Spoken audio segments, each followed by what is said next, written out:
Hello, everyone. Welcome to another interview for GBS. Very happy to have Suzi Feay with us here today, and we're going to talk about her career as a literary journalist, a writer, her views on journalism, on the value of reading, education. Really, Suzi, welcome. I've got some questions for you. So, as I know you're a great friend of mine, and we've known each other for a long time, but the students at GBS, you may be new to them. Let's have a think. You've a flourishing career as a literary journalist, writer, and academic, working regularly for The Guardian, the Financial Times. Can I ask you, when did you realise that you wanted to be a literary journalist? I think it was probably when I was at Time Out, which in many ways really kick-started everything for me. I went to work at Time Out as a sub. And I think even then I had done a stint on a women's magazine and I was just the editor's secretary, but I was just eager to start writing, so envious of all the writers on this women's magazine that I went to Time Out and I was a sub, as I've said, and I was in the block. It was all open plan office, but there was this little area for the subs and the staff writers, and so I would earwig and listen to what they were all saying, the conversations that everybody was having, and I'd obviously see the copy and work on the copy. So while I was absolutely desperate to become one of these writers myself, I have to say that working on the subs desk was one of the best things I could ever have done, because you're working on copy, you're working on the nuts and bolts of copy. You realise how very, very concise and succinct everything has to be. Every word has to count. You're making copy fit. And this is a long time ago, so we had a pretty old system. We were on an electronic system, but making the lines look good, making sure you don't have just one word flowing over. I mean, we're poets as well, Stephen, and the importance of the line, I couldn't have learned that in a better place. So while, as I say, I was desperate to get going and be a writer, it was such a great apprenticeship working on that subs desk. Yes. And well, could you tell us what exactly a literary journalist is? Some people might not know exactly what it is. Well, I've been a literary journalist in two forms, one as a freelancer, which I am now, and one as a staff member, a literary editor working on a newspaper. I was the literary editor of the Independent on Sunday for 11 years, and I'd worked on the books desk for 14 years. And as the literary editor, you are basically responsible for all of the book's coverage in the book's pages. So you commission everything. Your job is to find the right reviewer for each book. Given that I think there was something like 100,000 books published a year, you have to select which of those books you're even going to cover. I mean, a lot of them don't make the cut. And once you've decided that, it's not only your own judgment, it's who are the paper's readers, what do they want to hear about every week. You then have to find who's going to review them, who's going to take the job seriously, who's going to be the right person for the job, who knows if it's non-fiction, who is an expert in the field. And sometimes people would say, so when do you read all these books? When do you get to read the books? And of course, nobody can read 12, 15, 20 books a week. It amazed me sometimes that people thought I actually did that. Despite having a full-time office job, I actually went somewhere and read all these books. And of course you don't, you assess them very quickly. So I worked on both sides. I've been the commissioning person who finds the reviewer, and I've also been the reviewer, which I think I understand it from both sides. I mean, certainly now as a freelancer, I understand, about having to have your work edited, whoever you are, having to rewrite whoever you are, however experienced you are. Can I ask you then a tangential question to that? So because we'll touch on this again probably, but this isn't in my list of questions. But to students, as an academic and a writer myself, I always tell my own students that you can never be too blasé about your own writing. You must check it and check it and check it again. And do you find that as well, Suzi? Yeah, I mean, one of the things I'm doing at the moment that's kept me going through lockdown is I'm also TV and radio critic for the Financial Times. Mm. And I've just sent this week's copy off yesterday. And, there were queries. It comes back. Did you mean that? Did you mean this? Can you rephrase that? We don't understand this.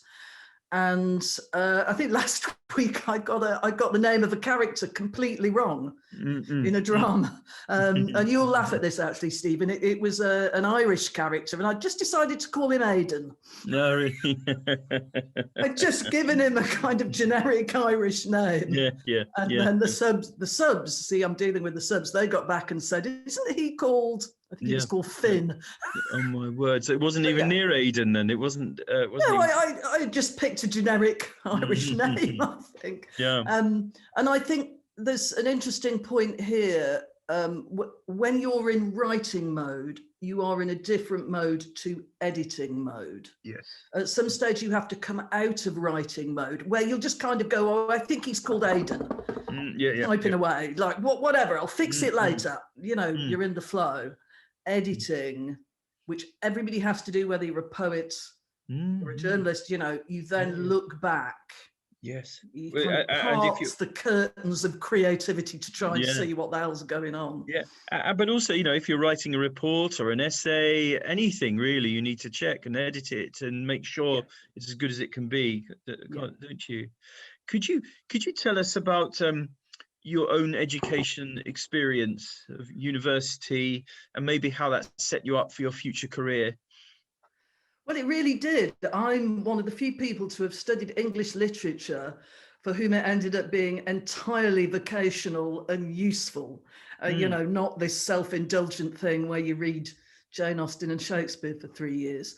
So I went to Leeds and I studied English and philosophy. And I just missed all that post-structuralist or deconstruction theory, or I don't even know what it's called. So actually what I did was something that probably would be frowned on now. It's a very, very dead white male, very the canon, starting at Chaucer and pretty much going through chronologically. And only ending up, I think, at about Larkin. They sort of put Larkin in as a bit of an afterthought. Yes.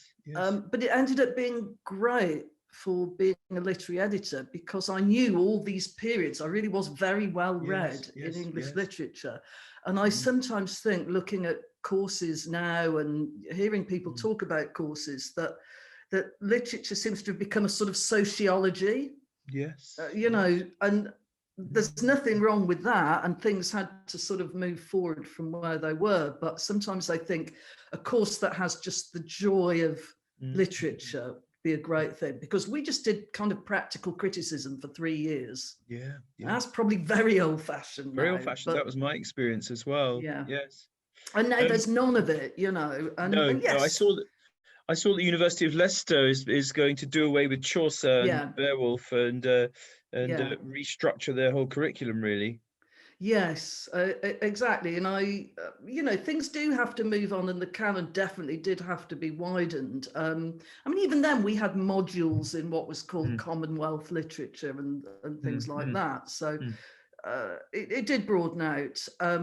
But yeah, the sort of Chaucerian baby might get thrown out with the bathwater, I think. Yeah, of course. But everything is an intellectual fad, or it's what we think today might not be what we think tomorrow. All I can say is that it worked extremely well for me. Yes.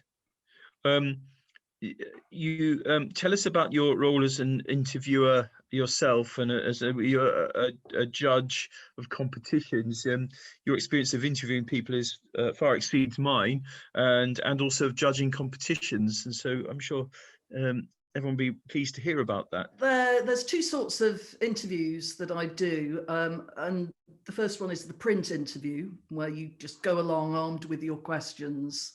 and then you write it up later. And of course, you can be not unfair, but you can be a bit sneaky in how you choose to write up the piece. The other form of interviewing I do is on stage at literary festivals. Yes.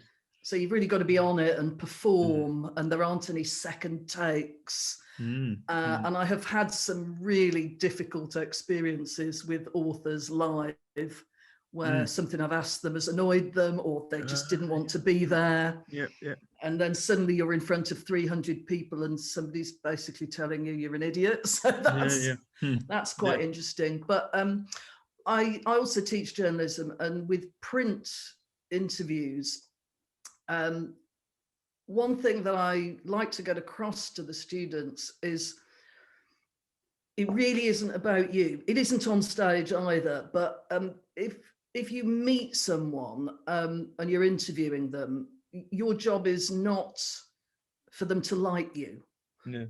It actually, you're not there to hobnob with a celeb and say, I think you're wonderful, and, can I have a selfie? I mean, people do selfies now, which I think is so extraordinarily unprofessional. That is not your job. You're sort of on the down low. You've got your questions. They don't have to like you. It might be better if they don't like you in a funny kind of way. Yeah. Who do you think is the some of the names of people that you've interviewed that we may know? Well, I've done a lot of big names, but I have noticed, to my chagrin with some of my students, that what I think is a big name is not necessarily what they think is a big name. But for example, I have. I mean, on the literary field, I've done Julian Barnes, Martin Amis, Ian McEwan, people like that, Barbara Kingsolver, Beryl Bainbridge back in the day. But what I find always resonates with my students is I say that I interviewed Jackie Chan. Wow. Wow. And I'm impressed by that, actually. It was an amazing interview. It was one of the best, one of my favourite interviews I've ever done, actually. Jackie Chan was fantastic. Jackie Chan. And when was that? Oh, it was quite a long time ago. It's probably about 15 years ago. And so here's another little lesson about doing an interview. You have to goad them, if necessary, into saying something interesting. And there are certainly Hollywood people, what was it like working with Tom Cruise? It was great. What's so-and-so like as a director? He's a genius. What about your co-star? You can't do anything with that. So you have to somehow get this person who may be unwilling to say something zany and out there and brilliant that is going to be what we call your pull quotes. That's the thing that you pull out and have in large letters. Jackie Chan didn't need much of this, but one of the things I asked him, and again, this has been a bit cheeky, we were in the Mandarin Oriental Hotel in Knightsbridge, having tea in a beautiful suite, and I said something on the lines of, come on, Jackie, this stuff that you do, it's brilliant, but it's just for the camera, isn't it? Like this kung fu style, is it just for show? And he went, I could kill you with this saucer. And you just think, well, that's probably going to be my headline or my stand first. I could kill you with this saucer. And he gave me such a funny look. He was just spectacular. Was he? Here's the nub or the rub, really. What is and this is for GBS students, and that we can apply this. What is your professional, academic, and creative life taught you about reading, the concept of reading? And I'm thinking also, about the newspapers and about novels, but also about newspapers and I mean, for instance, you've got experience of you've got experience of the Financial Times, the Independent, and the Guardian, and so each of those newspapers are different in their political, cultural outlook. So I'll let you talk about that for a little while, and what has this kind of your experience taught you about reading, really?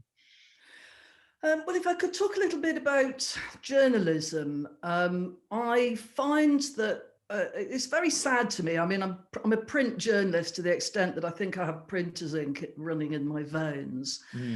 And I think we are moving away from print more and more. So I've been teaching students for about 10 years. And when I started, they knew what newspapers were because they read their parents. So they would be surprisingly well read in things like the Daily Mail or the Telegraph because they picked up their parents and had a look. And then about 3 or 4 or 5 years ago, I began to realize that nobody's reading papers at all, and nobody's picking up, younger generation, student age, and they're not picking up papers even when they're free. You know, they wouldn't go and pick up the Evening Standard from the tube station. And I felt that they were really missing something, because I think along with that, people say, well, I get news off Twitter. You know, I get news off Facebook. And I think recent political events have taught us an awful lot about what is actually out there. And teaching journalism, I find a lot of the time that I have to defend it as a profession. So in terms of reading, I'm very keen on people reading newspapers, because a newspaper, if you sit down and read it, it's pretty obvious. But, you know, I go through and I say every single article here, because this is what I used to do for a living. Every single article is here for a reason, and it's in there rather than there for a reason. And this story is at the top of the page and that one is at the bottom for a reason. And a lot of that is about who is reading the paper. I mentioned about being a literary editor, that you are curating a series of books, book reviews for your readership, who you come to know quite well over the years. And this concept of readership has been very, very blurred, because stuff that's online, I mean, if you looked at some of the Guardian comments, you know, clearly the people commenting were not Guardian readers as we knew them. They were people who actually hated the Guardian. You know, so I think that rather nice idea of a readership that you know and who knows you and that you speak to, they can be critical, you know, and the ultimate criticism is not to read it anymore. But I do think we have lost something. And then the other thing I have to say to students is that they often have this idea that, you know, not even just students, people generally, they have this idea that you're dictated what you do. And that the news isn't really the news, that maybe the proprietor comes around with a whip and you're forbidden to write about this or that or the other. And when I said to that, I've worked with some extraordinarily bolshy journalists in my time. I have worked with some of the most brilliantly awkward people who, you know, just try telling them what to write. Try telling them what they can't write. I mean, it is ludicrous, but I think that is a misperception about newspapers and news. That there's some overarching conspiracy to keep things out of the papers. You know, and I often say, but I've worked in papers. I've never seen this. I've never seen a hint of this. There isn't even a hint that advertising. Yet people say, well, you know, you wouldn't say anything, you know, against a publisher who's taken out an advert. And, you know, the pages are they're set in stone by the time the adverts even arrive. You know, well, I'm sure the advertising department tell you what to, I never see them. We're on a different floor. We don't even know who they are. There are no meetings. So, I mean, it's not really reading, but, you know, that's my little, that's my little bee in the bonnet about journalism. I'm sorry, I'll just ask you, do you think the recent events in the US highlight anything to do with the lack of readership, you know, reading or inquiry It's very hard to say. I'm certainly not an expert on the US, and really all I do when I meet each group of students is try to find out from them where they're getting their news from. And actually anybody I meet. I think if we look at COVID, it's been extremely interesting, the amount of people. I mean, I had somebody I know who's not a journalist say, oh, this sticky coating, this coating that it's got, that doesn't sound right. That sounds like it's been made in a lab. And actually, I read a scientific article really early on where the question was, why is this more dangerous than SARS or MERS or whatever? And the guy went, well, it has this sticky coating, and that's why it's more capturable. So the scientific evidence is out there, but people are now snatching ideas that are just, I mean, I imagine they're just on social media. Then the other thing I always say to people, I just say, well, are you a virologist? They never are. Do you know? No, I agree. Yeah. A newspaper will have a health correspondent. Yes. That it has such an array of experts at their fingertips. Yes. And that's what newspapers have traditionally done. There's an education correspondent, health correspondent, environment correspondent. Really at the top of their field. And I think it's part of a much bigger picture, isn't it?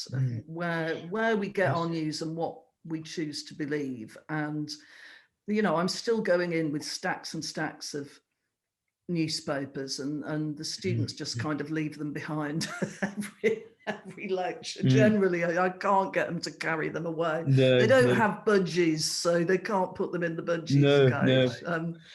But I'm ploughing this lonely furrow, Steve. Yeah, maybe a slightly less lonely. I'm not sure, but why would you recommend people should read novels? Why do you think people should pick up a novel and read it? Yeah, not just even a novel. I mean, I would make an argument for the trickier, more difficult, the more literary novels. But a novel is a kind of empathy machine. I think that is the key to a novel. Again, it might be getting a bit less like an empathy machine. I mean, to my mind, a novel that really lives and breathes and works its magic should take you into the mindset of somebody very different from you.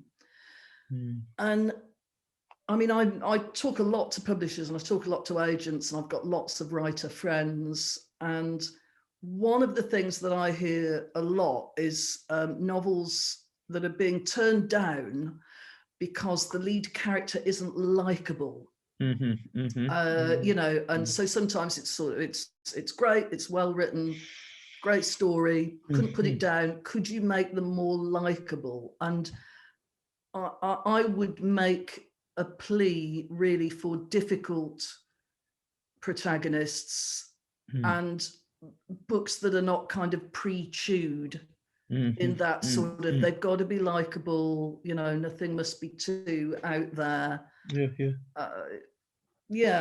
mean, in this day and age, I think anybody who reads anything is a kind of hero, but I hope that people, I mean, it's like poetry. There is a lot of very simplistic poetry around, but I'm never going to criticize anybody for enjoying any form of poetry. It's fantastic, and it can exist on this huge spectrum.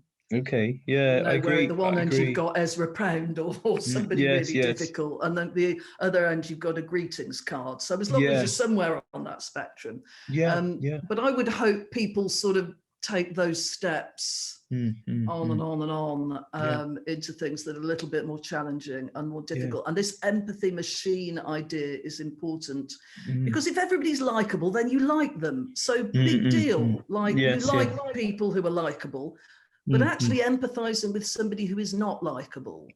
And you think valuable. And you think novels will somehow it's not teaching, but a novel will illustrate or depict that, do you think? Help you to feel it.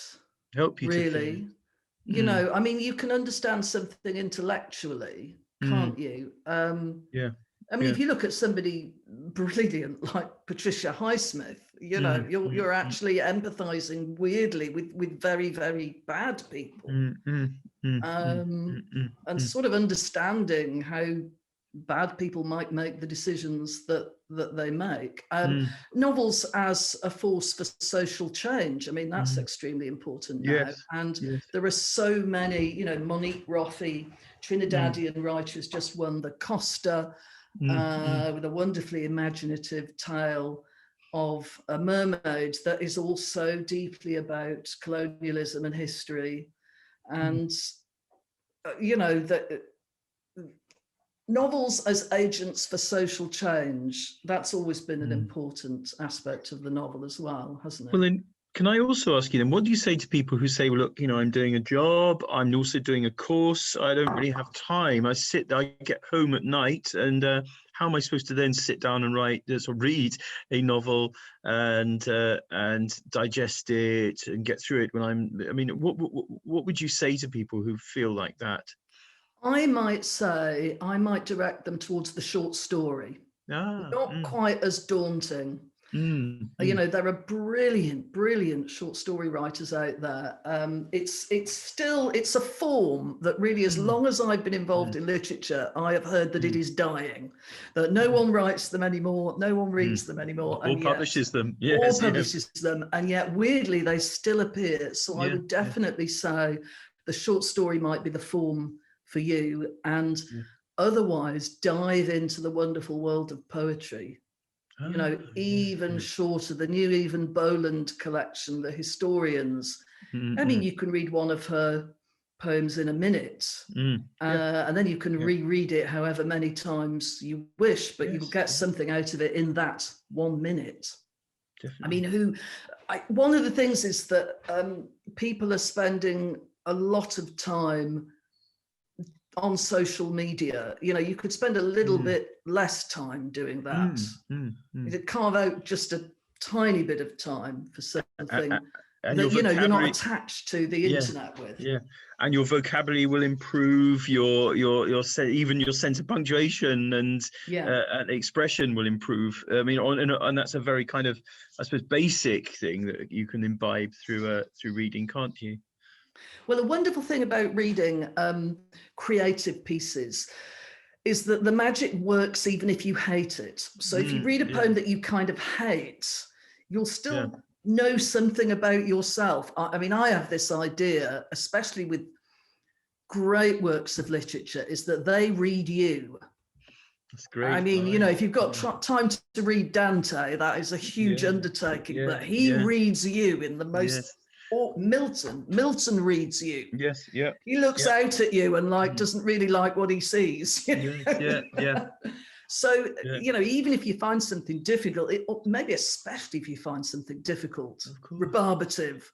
Yeah. You know, you learn something. Thanks. You know, I've got my last question for you is so at GBS so we offer a range of courses to do with healthcare and management, and we understand that students also have other interests and aspirations, and so they should. It's part of being a person. Are there any words of wisdom and encouragement that you'd like to share with the current GBS students who may be considering another alternate career path in journalism or writing, or something that would supplement their day job, even as an interest, or as a pursuit or a hobby, or as a job? Well, the really nice thing about all the things that we've spoken about, newspapers in whatever form, poetry, short stories, novels, and wonderful non-fiction as well. I mean, dive into that world. So many great non-fiction writers around at the moment, looking at the state the world is in today and being very profound. You will never stop learning. You know, you never switch that off. And it's these extracurricular things. It's the thing that you think you don't need ends up being very valuable, or maybe having a key to unlock something. I mean, when I did English literature all those years ago, I would never have thought that it would enable me to, when I was a literary editor, just ring up serious top level intellectuals and academics and not sound like an idiot while I was talking to them. I didn't do it with that aim in mind particularly. I think I wanted to be an actress at that point when I was at college, but it did unlock a lot for me. And I'll just say one thing, you can edit this out if it doesn't work for you, but anyone who sees a lot of CVs, which I did do when I was on the paper, a lot of CVs are virtually identical. Yes. People seem exactly the same, and they often seem equally brilliant. And certainly in the creative field, it's good to stand out, even be a little bit odd, be a bit unusual. Like, oh, that person, is not a cookie cutter person. Yes, yeah. So it's just one tiny little tip. I don't know whether it would work so much for banking or law or anywhere you have to be serious, but if you have any quirky little thing about yourself, you probably wouldn't put it in the CV. You maybe put it in other interests or put it in your covering letter. And the example I always use is if you were a champion clog dancer. Because they'll remember the clog dancer. Yes, yeah.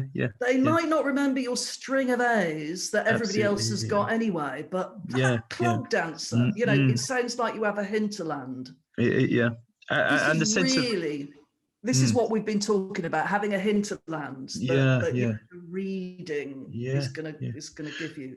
Well, of course, on CVs and applications, you say, I like reading or I enjoy reading. And the question would always be, what do you enjoy reading? But if you put down that you're reading,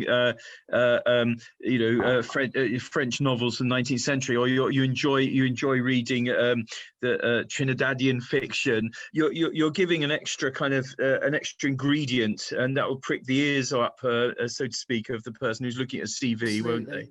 Absolutely. And then if they interview you, they know, they've got to go through their boring list of questions, and they'll have an interesting one at the end. They could talk about French decadent literature. Yeah, exactly. I think clog dancing. How did you get into that? Clog dancing. You'll give them a nice little moment at the end of the interview, if nothing else. So as I say, that is definitely advice I give for anybody hoping to work in the creative industries, and I think maybe it would make you stand out a bit. And also, Suzi, the way that many of the writers that you and I know have what are often called respectable day jobs as well, don't they? This idea of the kind of romantic idea of a writer being just as sustaining themselves by their literary life. It is a daydream for most of the writers that I know. Most of them are working in other jobs, and I can think of people now who are barristers, who are working in banks, who are working as teachers, who are working in the medical world, but are also writing as well. And I don't regret that, because that is life. They are absolutely plugged into life. I do think that old model of the kind of romantic poet in the garret, it's outmoded. Yes, indeed. They were great, but we don't have to be like that. And I think now what we're looking for in stories are people who have, a lot of the non-fiction is things like, I work in a hospice, I see people die on a daily basis. I work in the NHS, I've worked on a COVID ward. People have this sort of hunger for reality as well, don't they? I agree. So that is not something where anybody needs to think, oh, that takes me away from writing. It can only help, I think. Yeah. Well, Suzi, thank you so much for being here with us. I'm sure the GBS students will think this is wonderful, and it's been great. It's been great to see you, and thank you for being so animated in your responses. And we'll see you again soon. How lovely! Thank you very much. I hope it's been helpful. Bye now.